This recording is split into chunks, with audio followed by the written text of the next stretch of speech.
गरीब से मांगी रिश्वत तो विधायक ने जड़ दिया बैंक पर ताला। मुर्गा दुकान बंद करवाने वाले विधायक ने पहली बार दिल जीता। योगी का वो विधायक जो सुनता कम है, एक्शन ज्यादा लेता है। ये है बीजेपी के सबसे फायर ब्रांड नेता नंद किशोर गुर्जर। नियम क्या कहता है, विधायक को फर्क नहीं पड़ता। अक्सर मुर्गे की दुकानों को बंद करवाने के लिए चर्चा में रहते हैं। कहते हैं गाजियाबाद में मुर्गा नहीं बिकेगा, लेकिन इस बार एक ऐसा काम किया है, आप कहेंगे विधायक हो तो ऐसा। दरअसल विधायक नंद किशोर गुर्जर के पास एक गरीब व्यक्ति एक ऐसी बात लेकर आया कि सुनकर सबका दिमाग खराब हो गया। हमारे सिस्टम में बेईमानी तो कूट कूट कर भरी है, लेकिन ये मामला बेईमानी से भी बड़ा था। पहले सुनिए गरीब के साथ क्या हुआ, फिर सुनिए दबंग विधायक ने कैसे बदला लिया।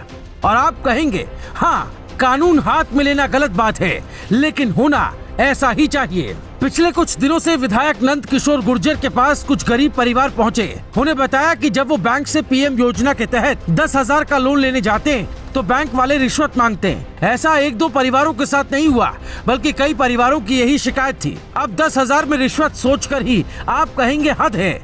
बैंक में कुल 191 लोगों ने लोन के लिए फॉर्म भरा, लेकिन बैंक ने 190 लोगों को अयोग्य बताया और गरीबों को लोन नहीं दिया। ये बात सुनकर नंद किशोर गुर्जर बौखला गए और सीधे बैंक पहुंचे। उसके बाद जो हुआ वो तस्वीरों में देखिए। योगी स्टाइल के नेता नंद किशोर गुर्जर सीधे HDFC बैंक पहुंचे। बैंक कर्मचारियों से पूछा ऐसा कैसे होता है, पीएम मोदी ने गरीबों को लोन देने के लिए कहा है, तो फिर क्यों नहीं दिया जाता? मांगने पर रिश्वत क्यों मांगी जाती है? बैंक कर्मियों ने जो जवाब दिया वो सुनकर नंद किशोर गुर्जर बौखला गए और सबको बाहर निकाला। बैंक पर ताला लगाया। बैंक पर ताला लगाने वाले शायद पहले विधायक होंगे। और बैंक वालों के साथ ऐसा हुआ है तो लोग कह रहे हैं ये तो सही हुआ, क्योंकि बैंक वाले गरीबों की बात नहीं सुनते हैं। वो सिर्फ खून पसीने की कमाई चूसते हैं और जहां खून ना मिले वहां वो बात तक नहीं करते।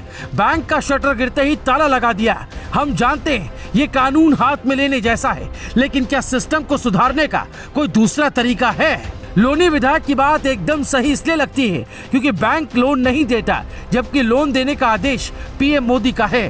बैंक की शिकायत करते हुए उन्होंने वित्त मंत्री को खत लिखा और ट्विटर पर लिखा, कोविड काल में सबसे अधिक प्रभावित रेहड़ी पटरी वाले भाई बहनों के लिए पीएम स्वनिधि योजना किसी संजीवनी से कम नहीं, जहां बिना किसी गारंटी के आपको 10,000 की सहायता राशि प्रदान की जा रही है। लेकिन लोनी के HDFC बैंक द्वारा 191 आवेदनों में सिर्फ एक को स्वीकृति प्रदान करना, ये हाल सिर्फ किसी एक योजना का नहीं है।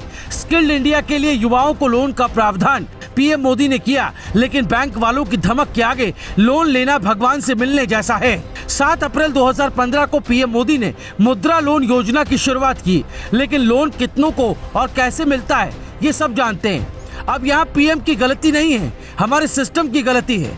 और ऐसे सिस्टम को सुधारने के लिए अगर बैंकों पर विधायक ने ताला लगाया है तो गलत नहीं हो सकता। 10 मार्च को योगी की वापसी होते ही उन्होंने एक ऐसा बयान दिया था जिससे वो चर्चा में आ गए थे। अधिकारी सुन लें, किसी के भी संरक्षण में मांस और मीट की दुकान चल रही है तो उसे तुरंत बंद कर दें। अगर वो ऐसा नहीं करते हैं तो वो अधिकारी लोनी में रह नहीं पाएगा। लोनी में मांस कटान किसी कीमत पर बर्दाश्त नहीं किया जाएगा। लोनी में सिर्फ दूध और घी की नदियां बहेंगी, गौ संरक्षण और संवर्धन होगा। ऐसे बयान देने वाले विधायक ने सपा के दबंग नेता मदन भैया को चुनाव हराया था। इसी लोकप्रियता के कारण मदन भैया मजबूत उम्मीदवार होते हुए भी चुनाव हार गए, क्योंकि जनता के लिए नंद किशोर गुर्जर बैंक पर ताला लगा सकते हैं तो मुर्गा की दुकान भी बंद करवा देते हैं। Bureau report, global Bharat TV.